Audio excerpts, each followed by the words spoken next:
Hello, everyone, and welcome to my first ever episode of Teacher Talk. I'm here with Miss Caulfield. You can say hi. Hello. Miss Caulfield is a teacher in the upper school. She teaches Humanities 11, Film and Lit, and Technical and Creative Writing.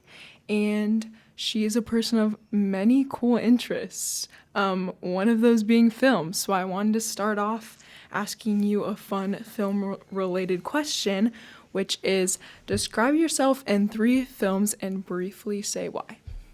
Okay, so I think this is an interesting question because it's not what are your 3 favorite films, it's the 3 films that describe you.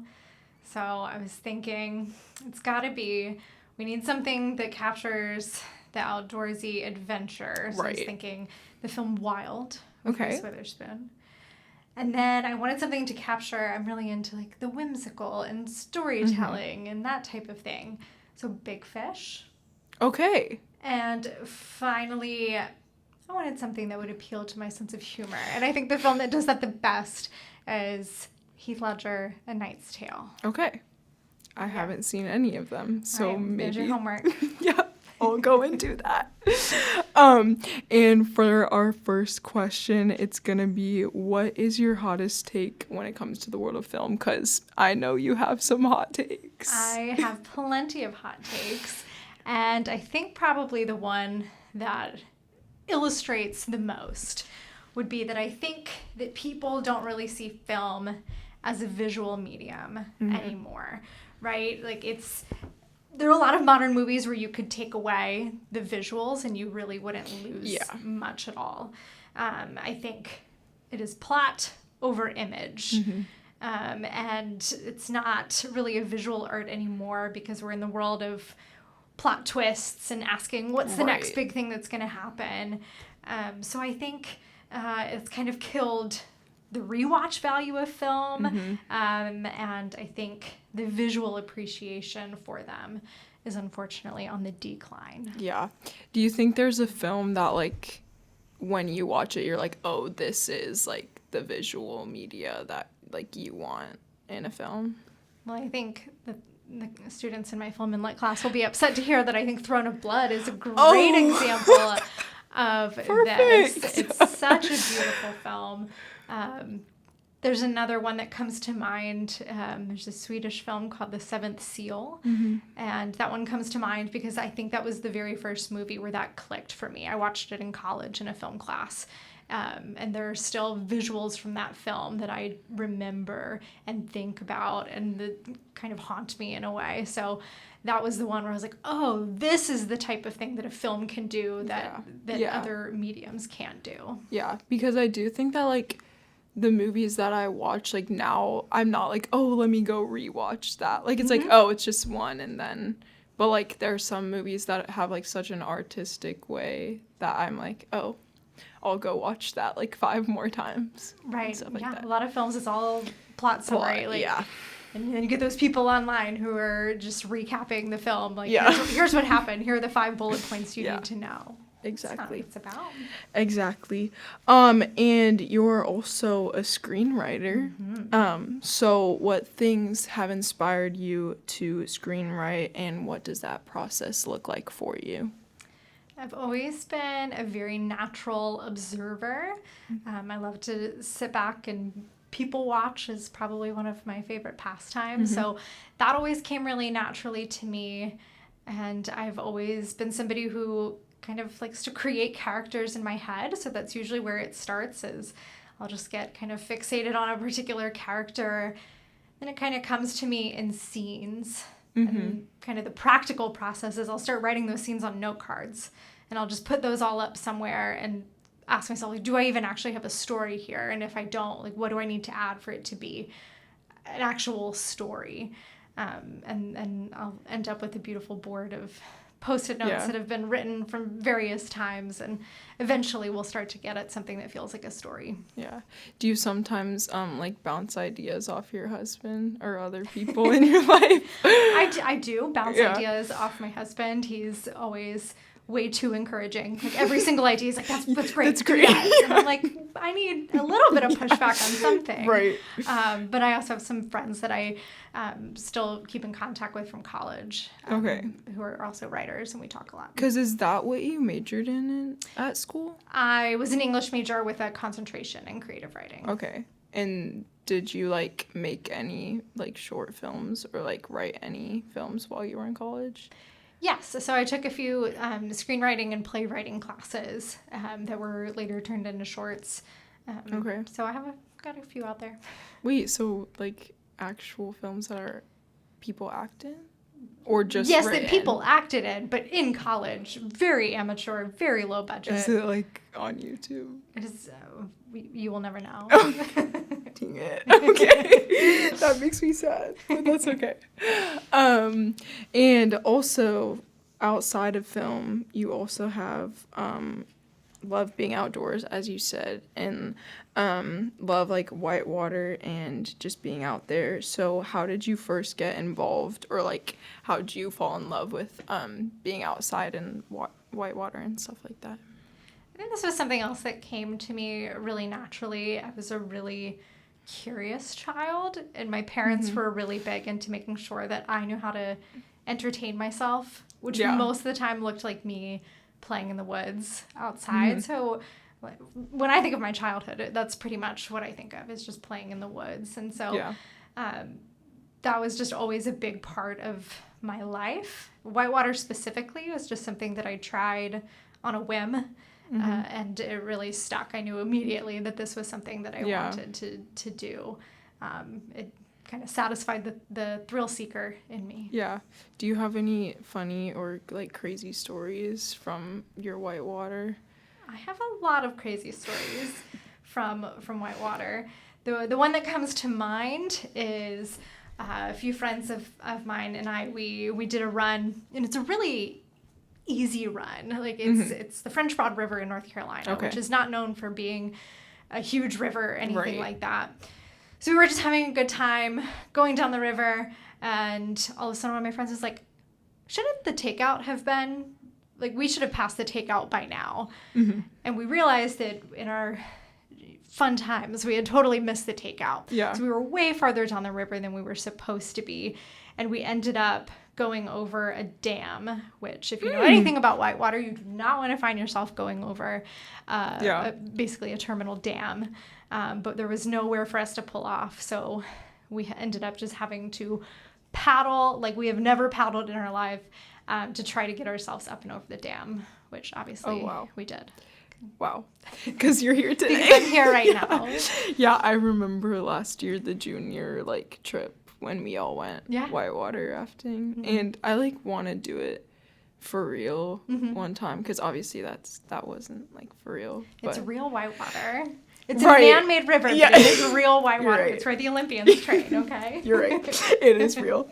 But yeah, I, like, that scares me a little bit, like, the thought of, like, being underwater and not knowing what you're doing. You'll float. You're fine. Yeah.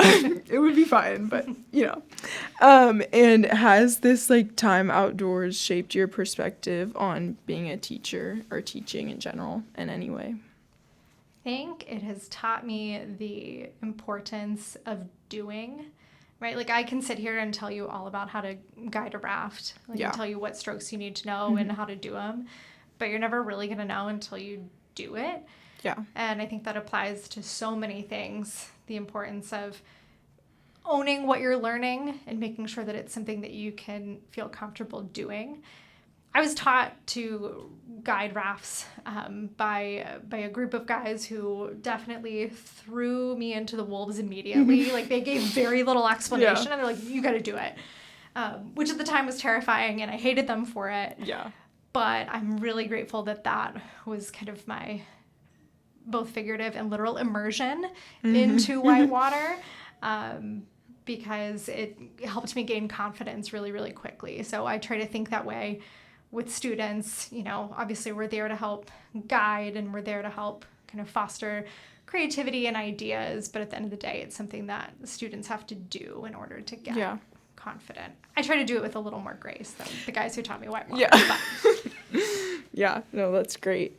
And can you share a moment where you felt like God's presence while any of the above, teaching, writing, or film writing, or any of the outdoor adventures that you've had?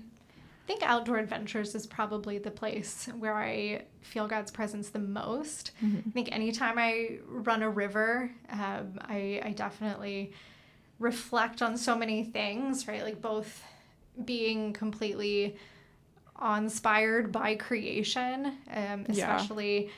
My favorite run is the New River Gorge in West Virginia, partly because that's where I'm from, but it's also just such a beautiful place. And so I'm always really taken aback and really grateful to be able to be so up close and personal with God's creation. It also just teaches me humility, right? Because I'm seeing this thing that, yes, I can run it, like I can run the river, but it's also so much more powerful than me. And it's the power that is what makes it so beautiful and helps me to feel that connection to God as well. Yeah, that's awesome. And how would you advise students to like find God through their hobbies and passions that they have? That's a good question. I think just making time for reflection. I've always found I'm not somebody who like automatically feels things. Like even when I was younger, I was like, oh, people always talk about feeling God and like that type of thing. And I'm like, that doesn't come naturally to me. It's something that I have to be deliberate about and make time for reflection. So if there's something that you're passionate about, make sure you're reflecting on it. Make sure that you're giving gratitude for it. Make sure that you're just reflecting on what that brings you in your life. That's always the way that I will come to know and feel God. And this is another question, but how does being in nature influence like your creativity or approach to problem solving, whether in like teaching, writing, or just general life? It just gives me a moment to think, really. I think there is so much that's inside of us that we don't always have access to. And for me, it's the quietness of nature. It's the fact that it's away from so much of the busyness that our everyday lives bring us, that it gives me that time to access all of those things that I already have, and the creative mind that God has given me. It's just nice to step away and get that opportunity for those ideas. Or if I am dealing with a problem, I need to step away from it to figure out how to solve it. Yeah. And the final question is there any advice that you would like to share for students in high school or just as we go out into college next year? I think just embracing discomfort is something that I try to use as a guiding principle in my life. I'm not always great at it, but when you can challenge yourself, when you can go to that edge, right? Go to the edge of your comfort zone. That's when incredible things happen, right? Even like when I was talking about whitewater. Yeah, the first time I did it, I was terrified. Yeah. But immediately, once I pushed past that discomfort, that became a whole new world that was opened up to me. So don't be complacent. Yes, we all want life to be easy, and there are so many ways in which life is a lot easier now than it has been. But you have to be really deliberate about seeking discomfort because that's where growth happens. Yeah. That's where you learn things, and that might be where you find the thing that you're most passionate about. Yeah. Thank you. And I just want to ask if you would be able to give me 3 recommendations for movies I should watch. 3 well, you said at the beginning you hadn't seen any of the 3 I films know. that I listed. So how about those 3 right there? A Knight's Tale, Big Fish, and Wild. And Big Fish is a musical? Is it a musical? No, it is not a musical. But it is set on stage sometimes, right? That I don't know. Because Jordan did a production of Big Fish Did they last really? weekend. Okay, this is news to me. Is it a newer film? Not terribly, no. like early 2000s, late 90s maybe. Interesting. Yeah. I guess I'll have to check on that and watch Midnight in Paris, because that's what my assignment is. Yes, which is definitely a recommendation as well. Yeah. Well, thank you so much. Thank you guys for listening, and I will be back another time on the next episode.